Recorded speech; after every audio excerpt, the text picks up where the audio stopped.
What's up, my precious little pack, and welcome back once more to VEGA Conflict.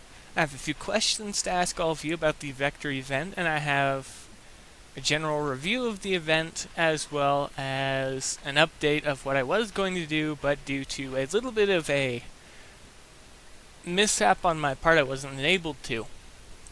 Let's start with the review first. We're going to start off, and it's going to be hit or miss as it usually is, but I'm going to separate it into multiple categories of hit or miss, and I'm also going to state why I believe certain things were a hit or a miss. In my eyes, this is all my opinion. It could be much better for all of you, or it could be different. But let's start off with the Vector event prize list before anything else. As I said in the previous video, it felt limiting, and it truly was, more so than the previous events. And this is the first event I've ever cleared out the entirety of an event store. Typically, there's just too much for me to be able to obtain, so I typically am not capable of, especially when we're going into a new tier. Well, this time I cleared everything out. And a few changes that I would actually recommend for future events when Kixeye is going to introduce unique elements for the players, like the element Blight, or anything like that, that will be used for crafting. Increase the number by whatever number you put the initial number as, so in this case we could buy it 4 times for a total of 40. Increase that number by 3 to 4 times, so that way some of the extra points that we have can be used for that, because if anyone's like me, I cleared out all the res as well. But for anybody else, you will have been targeting other things. Okay, so the event store was lacking in overall items. Granted, this is the first actual ship of the Umbra faction that can use their ablative armor. It was still lacking. There's only actually 6 items that we can claim for the ship, including the ship, so a total of 7. Blight, I'm not counting as towards the ship because it's actually general and it will be used throughout most of the tier to craft a bunch of their Blight weapons as far as I'm concerned and as far as I can see. The gold prize boxes and the silver prize boxes were meant for lower levels that were trying to advance, and a lot of people found their ways to get into the tier anyways, and a lot of lower levels that I noticed actually have obtained the Wraith blueprint. Even though they can't build it yet, they've still obtained it. The gold prize boxes, there was ample opportunity for them to be useful. However, due to the random drop chance of the boxes, it made it extremely unpleasant. Now, there was a poll on the forums that was asking how many did you get from the boxes, and they were ranging from 1 to 3, things like that. I got 1 ship, I got a Paladin. Other people got 10 or more. It was truly just random, and I think that the gold event prize boxes should be replaced, and they shouldn't be a random chance, but they should be a guaranteed chance for certain tech items. And those certain tech items should be based on the player base that Kixeye is looking to assist. In this case, they were looking to assist Axis and Xeno Division, Endgame Demon Corps, and early Xeno Division. Well, actually, that's mid-game Xeno Division, because Annihilator and Exterminator are used for bases, PvP, or general use, such as my secondary fleet. So, in turn, these boxes could have been replaced by gold event prize boxes that instead of dropping all of this stuff, they dropped 1 specific ship, 1 set of items, and you could pick up 6 of these instead, so you could have 1 full fleet. Instead of 30 random drop boxes, instead give specific items and things like that. So that's just my suggestion on that. And the same thing for the silver box. Reclass it so that it drops a specific ship 100% of the time. You can pick up 6 of them, as well as items for that Mark 1 ship. And that is just to improve that. The anodized resistors, we get enough for exactly 1 full fleet of Mark V Wraiths. And that means we could have an entire set of 6 of them with energy and projectile resistance. I mean kinetic because it was renamed. Other than that, the event store, as I said, was a little bit lacking. Certain prizes, as I mentioned about the boxes, could have been changed, could have been better. So in terms of hit or miss, it was a miss. It is a brand new event for the game. Yes, well, not brand new. They've run events like this all the time. This is how they always introduce a new ship. But you get the general premise. All of the items were new, with the exception of event prize boxes returning. However, they could have been different. So because of the overall lacking abundance of ships, they could have introduced any number of other ships as well. They could have given us... let's just throw it off the top of my head. They could have put the Sovereign Carrier blueprint in. They could have put any number of other things. Weapons, research, even ships for free that you could have picked up. Just blank ships. So, it's going to be a miss for the event prize list.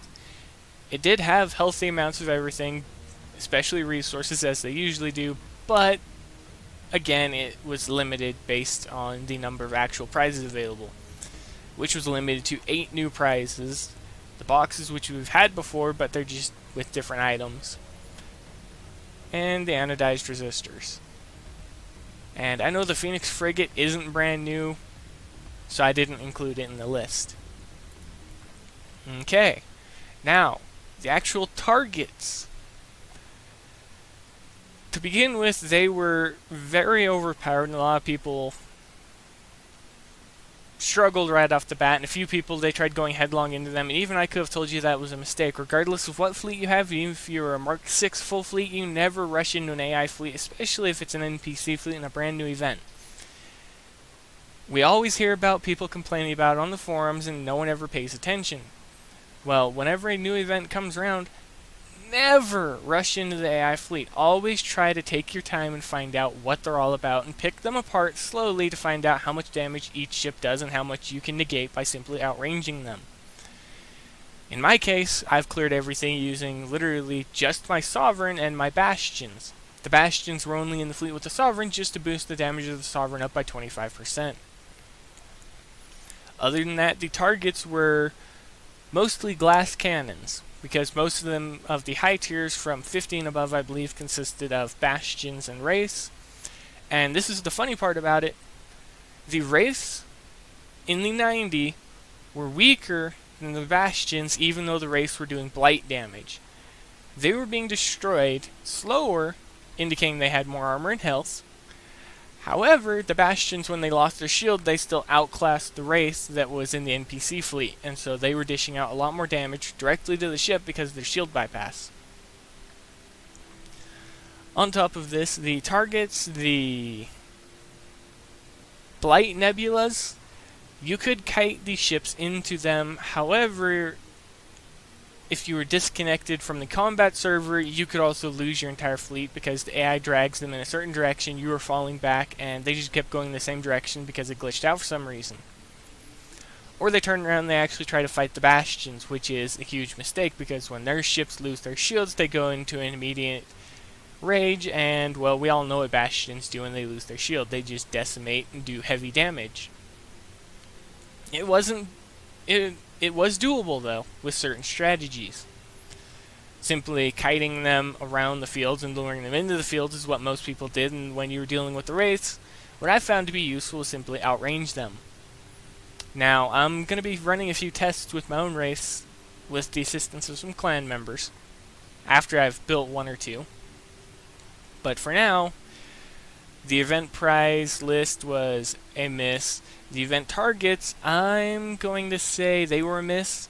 They could have been more well balanced and more purposely set up, other than just immediately cornering the player. Second, our ships always warp in, and how they warped through the Blight Nebula is unknown to me because they were jumping in randomly. It still makes no sense. I feel that since Kixeye is doing all of this, players should be given a deployment zone to help balance out the nature of the fleets, and you should be allowed to pick what ship you want to be deployed where, so when you warp in initially, you could already have an initial setup. It would also do away with formations, so they're not necessary, because every time you engage in combat, you'd be allowed to deploy your ships anywhere you want in a certain small field in your deployment zone. Okay, final thing that I wanted to actually mention, and the event part is over. The Vector event, I'm giving a miss just because of as I listed.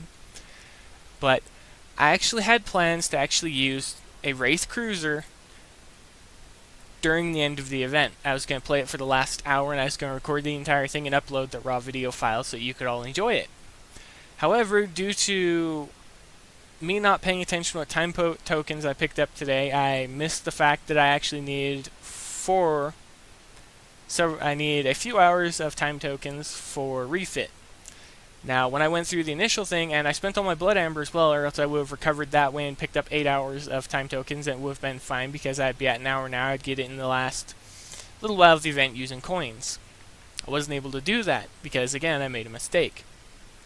And I put all of my focus on time tokens, so I actually went a few hours in the time tokens using the 12 hours. So, my bad on that part, everybody, because if not, this would actually be the first video out of 3 today, but instead there will only be 2. But there would have been a Wraith Cruiser video, but it's going to have to wait until later, because I'm not even going to be awake, or I'll most likely be going to bed around the time that it finishes. So there will be no Wraith Cruiser showcase or anything today, and the only person who's actually gotten to see it in action today is Toxic Bait when I initially pulled it out of the ship factory and immediately fitted it with weapons and then sent it out. But that's all I wanted to say. Now, I said at the beginning that I had a few questions, and I actually do. And these are general questions about the event and things like that, so that I can get a general census of what all of you thought of the event, not just what I thought. So feel free to leave your comments below, and feel free to answer a few of these questions. First being, was the event doable for you? Were you capable of getting the boxes, if that's what you were after, if you weren't capable of fighting the targets the way they were meant to, or if you just didn't have the time, were you capable of getting some boxes? If you did get some boxes, what did you get in the boxes? Did you get any ships, or did you just wind up with credit items that you can't use right now because you don't have the ships for them? Whew. Second, if you did partake in the event and you did earn the Wraith Cruiser and you were fighting them, do you think that the targets were fairly balanced, or did you think they were the typical of Kixeye having overpowered fleets and being cornered as we usually are? 3.